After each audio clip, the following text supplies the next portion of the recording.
ನೋಡಿ, ರಾಜಕೀಯ ಮಾತಾಡ್ತಾ ಇದ್ದೀವಿ. ತಮಿಳುನಾಡಿನ ರಾಜಕೀಯ. ಪ್ರಧಾನಿ ನರೇಂದ್ರ ಮೋದಿ 3 ದಿವಸ ಅಲ್ಲದೆ ಇದ್ರು. ರಾಮಾಯಣಕ್ಕೆ, ರಾಮನ ವನವಾಸಕ್ಕೆ ಸಂಬಂಧಿಸಿದ ದೇವಸ್ಥಾನಗಳಿಗೆ ಭೇಟಿ ಕೊಟ್ಟರು, ವ್ರತ ನಿಯಮಗಳನ್ನು ಪಾಲನೆ ಮಾಡಿದ್ರು. ಅಲ್ಲಿನ ಸರ್ಕಾರ ರಾಮ ಮಂದಿರ ಲೋಕಾರ್ಪಣೆಯ ಕಾರ್ಯಕ್ರಮದ ನೇರ ಪ್ರಸಾರಕ್ಕೆ ತಡೆಯೊಡ್ತಾ ಇತ್ತು. ಜನ ನೋಡಬಾರ್ದು ಇದನ್ನ.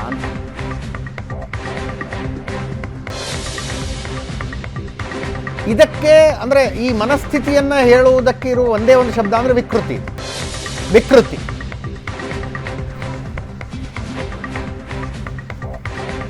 ವಿಕೃತಿ. ಸುಪ್ರೀಂ ಕೋರ್ಟ್ ಹೇಳಿದೆ ತಡೆ ಮಾಡಬೇಡಿ ಅಂತ.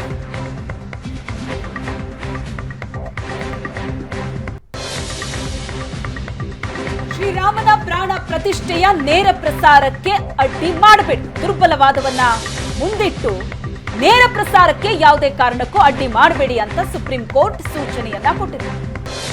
ನಾವು ಶ್ರೀರಾಮನ ಕಾರ್ಯಕ್ರಮದ ನೇರ ಪ್ರಸಾರಕ್ಕೆ ಅಡ್ಡಿ ಮಾಡಿಲ್ಲ. ಸುಪ್ರೀಂ ಕೋರ್ಟ್ನ ಮುಂದೆ ತಮಿಳುನಾಡು ಸರ್ಕಾರ ಇಂಥದ್ದೊಂದು ಹೇಳಿಕೆ ಕೊಡುತ್ತೆ.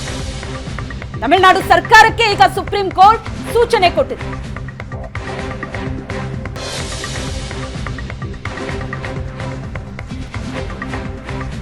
ನಿನ್ನೆ ತಾನೇ ನಿರ್ಮಲಾ ಸೀತಾರಾಮನ್ ಅವರು ಆರೋಪ ಮಾಡಿದರು, ರಾಮಲಲ್ಲಾ ಪ್ರಾಣ ಪ್ರತಿಷ್ಠಾಪನೆ ನೇರ ಪ್ರಸಾರಕ್ಕೆ ಡಿಎಂಕೆ ಸರ್ಕಾರ ಅಡ್ಡಿ ಮಾಡ್ತಾ ಇದೆ ಅಂತ.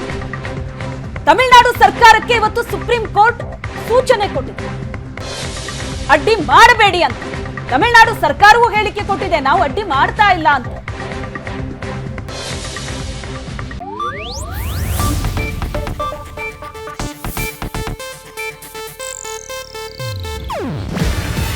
ಇದು ಏಷ್ಯಾನೆಟ್ ನ್ಯೂಸ್ ನೆಟ್ವರ್ಕ್ ಪ್ರಸ್ತುತಿ.